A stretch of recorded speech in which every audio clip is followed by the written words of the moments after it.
Hello everyone, and welcome back to the channel. Today, we're going to dive into Nissan's battle for survival. Recently, Nissan abandoned merger talks with Honda, choosing to go it alone. But there's a problem. Nissan hasn't even fully committed to the massive 500 billion yen, $34 billion, restructuring costs. So, the big question is Nissan taking bold steps to revive its legacy? Or is it just delaying the inevitable? Let's break it down. Nissan's current dilemma. Nissan's problem isn't just about money. It's about staying relevant. Falling global market share. A decade ago, Nissan held around 6% of the global market. Now, it's fallen below 5%. Falling behind in the electric vehicle race, Tesla, BYD, and Toyota are scrambling to catch up, while Nissan, despite its early launch of the Leaf, has failed to keep up. Internal management struggles, the chaos of the Carlos Ghosn era remains, and Nissan's leadership lacks a clear strategic direction. Nissan is like a once great fighter who stopped training, and is now struggling to keep up in a league filled with new, younger, faster opponents. Why did Nissan reject Honda? If Nissan is in such trouble, why didn't it just merge with Honda and strengthen its position? There are a few reasons.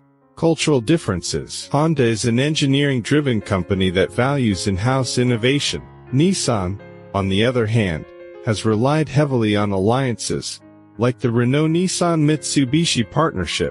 These differences could have led to conflicts in leadership and vision. Control issues. If Nissan merged with Honda, who would be in charge? Nissan's management likely feared being overshadowed or even sidelined in the deal. Honda's demands were too harsh. Reports suggest Honda wanted major restructuring, including potential job cuts and plant closures. Nissan's leadership was hesitant to make such aggressive moves. The market's reaction, a risky bet. Not everyone agrees that Nissan made the right call. Supporters of Nissan's independent strategy say, Nissan has a strong brand and global reach. It can rebuild on its own. Merging with Honda would have led to too many leadership conflicts. Spending 500 Chinese yuan billion is painful, but in the long run, it's necessary for survival. Critics argue, 500 Chinese yuan billion is an enormous risk. What if Nissan can't recover? Without Honda, Nissan will struggle to compete in the fast-moving EV market. The company's leadership hasn't shown a clear plan. How can investors trust them to turn things around? This debate highlights a bigger issue.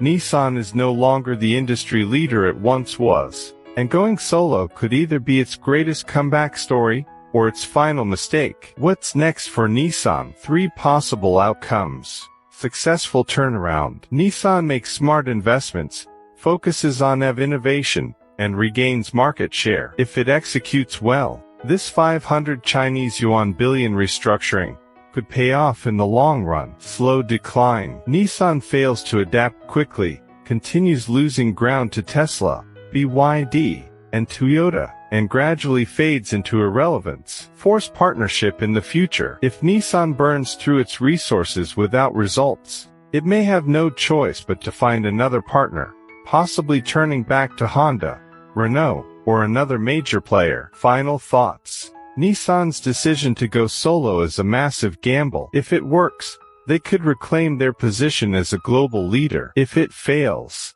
they could find themselves desperate for a bailout in a few years. What do you think? Is Nissan making the right move, or is it heading for disaster? Drop your thoughts in the comments. If you enjoyed this breakdown, hit the like button, subscribe for more analysis, and I'll see you in the next video.